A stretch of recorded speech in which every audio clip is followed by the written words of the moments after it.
I've helped collectors buy and sell millions in rare collectibles. The sale prices in this video are all backed by real data from top auction houses like Heritage. I know what makes coins and currency valuable, and today I'll break it down for you. We are going over some rare Ohio banknotes from your hometown. That's right, guys. The United States of America actually produced what we call national banknotes, and these banknotes were produced for specific banks around the US. Pretty cool, right? Check out this $50 bill that was produced for the City, National Bank, and Trust Company of Dayton, Ohio. What makes these banknotes so collectible is that if you're from Dayton, Ohio, this is a bill that would do great in your collection because you could say, hey, this is my hometown, check it out, Dayton, Ohio. This is a brown seal and brown serial number bill. Just so you know, all national banknotes have these brown seal and serial numbers. Another important fact is these banknotes were produced in the series of 1929.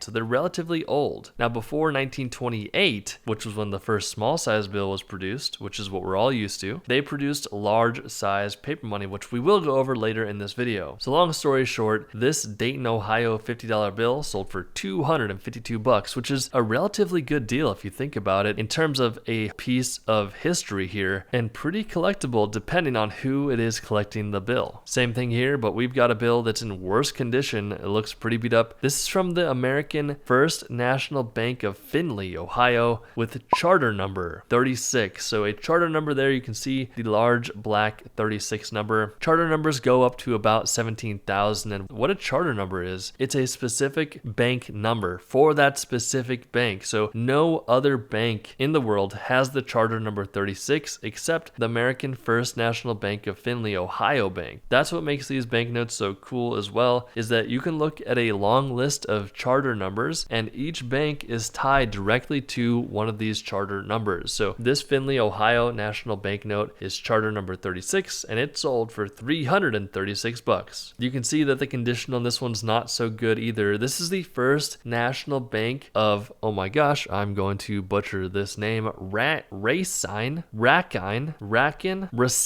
Ohio. And even though this one was in a very fine 20 grade, it has the charter number 9815, and this bill sold for a staggering $840. All right, better looking condition here. This is a $5 bill from the Citizens National Bank of Galion, Ohio, with charter number 1984, and you can see that the cut on this bill is not the best. Now here's a fun fact. These banknotes are so old that back in the day, not all the time did they have proper cutting machinery to cut these banknotes. So a lot of national currency was actually cut by hand. You'll see a lot of really messed up margins on national currency because they were literally cut with scissors. This extremely fine 40 EPQ graded $5 bill sold for $900, charter number 1984. All right, here we go. Here's the First National Bank of Baltimore, Ohio, with charter number 7639. This is a $20 bill graded by PMG at a very fine 20, and it sold for $2,400. All right, check this out. So this is what I was talking about earlier as the large size paper money bills. This is a genuine United States $5 bill from 1882, guys. Really old piece of paper money and such a high grade. 67 means there's not a single fold on this bill, but it's a beautiful note from the Second National Bank of, I'm having a hard time here pronouncing some of these names, Bucyrus, Ohio. We'll just go with it, whatever the name is there. Sorry if I offended anyone, but this is what we call a brown back. So they call it a brown back for an obvious reason, and that's because the back of the bill is very brown. You've got this very beautiful ornate design on the back with an eagle on the right. You've got the charter number right in the back center there, which is really unique. Also, you can see the large brown charter number on the front, 3274, for the Second National Bank of, oh my gosh, Bucyrus.